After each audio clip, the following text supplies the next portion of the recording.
ஈரோடு கிழக்கு தொகுதி எம்எல்ஏவும் மூத்த காங்கிரஸ் தலைவருமான ஈவி.கே.எஸ். இளங்கோவன் உடல்நலக்குறைவு காரணமாக இன்று காலமானார். 50 ஆண்டு காலத்திற்கும் மேலான அரசியல் அனுபவம் கொண்ட ஈவி.கே.எஸ். இளங்கோவனின் மறைவு காங்கிரஸ் கட்சியினரை மட்டுமல்லாது அனைத்து தரப்பினரையும் சோகத்தில் ஆழ்த்தியுள்ளது. பெரியாரின் பேரன், சொல்லின் செல்வர் ஈவி.கே. சம்பத்தின் மகன் என்ற அடையாளங்களுடன் அரசியல் வாழ்க்கையை தொடங்கியவர் ஈவி.கே.எஸ். இளங்கோவன். அவருக்கு பெயர் சூட்டியதே பேரறிஞர் அண்ணாதான். முதல் முறையாக 1984ஆம் ஆண்டு சத்தியமங்கலம் சட்டமன்ற உறுப்பினராக தேர்ந்தெடுக்கப்பட்டார் ஈவி.கே.எஸ். இளங்கோவன்.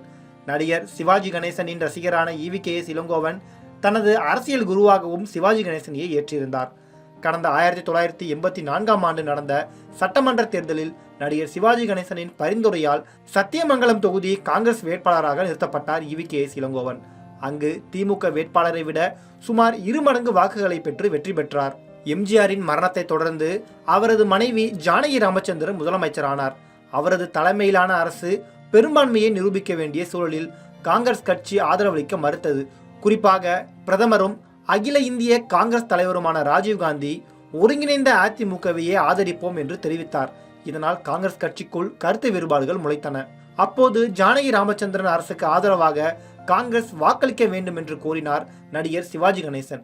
ஆனால் அதற்கு காங்கிரஸ் தலைமை சம்மதிக்காத நிலையில் சிவாஜி ஆதரவு எம்எல்ஏக்கள் பதவி விலகுவதாக அறிவித்தனர். அப்படி அறிவித்த சிவாஜி ஆதரவு சட்டமன்ற உறுப்பினர்களுள் ஈவி.கே.எஸ். இளங்கோவனும் ஒருவர். பிறகு காங்கிரஸ் கட்சியில் இருந்து விலகி தமிழக முன்னேற்ற முன்னணியை தொடங்கிய சிவாஜி கணேசன் அதிமுக ஜானகி அணியுடன் கூட்டணி அமைத்து 1989 சட்டமன்ற தேர்தலை சந்தித்தார். அப்போது தமிழக முன்னேற்ற முன்னணி வேட்பாளராக பவானிசாகர் தொகுதியில் போட்டியிட்டு தோல்வியடைந்தார் ஈவி.கே.எஸ். இளங்கோவன். 2004 லோக்சபா தேர்தலில் கோபிச்செட்டிப்பாளையம் மக்களவை தொகுதியில் போட்டியிட்டு எம்பியாக வென்றார். அப்போதைய பிரதமர் மன்மோகன் சிங் அமைச்சரவையில் பெட்ரோலியம், இயற்கை எரிவாயு துறை இணை அமைச்சராக இருந்தார்.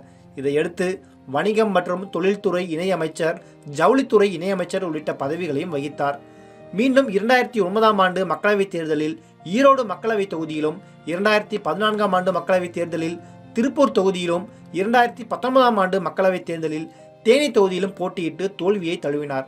பலமுறை மக்களவைத் தேர்தல்களில் போட்டியிட்டு வெற்றி தோல்விகளை பெற்றிருந்த போதும் சட்டமன்ற தேர்தலில் ஈவி.கே.எஸ். இளங்கோவன் போட்டியிடாமல் இருந்து வந்தார்.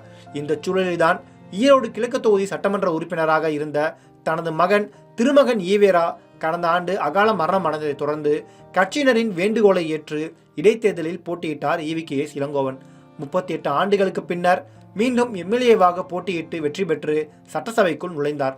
இந்நிலையில் உடல்நலக் குறைவு காரணமாக மருத்துவமனையில் தீவிர சிகிச்சை பெற்று வந்த ஈவி.கே.எஸ். இளங்கோவன் இன்று தமது 76வது வயதில் மறைந்துள்ளார்.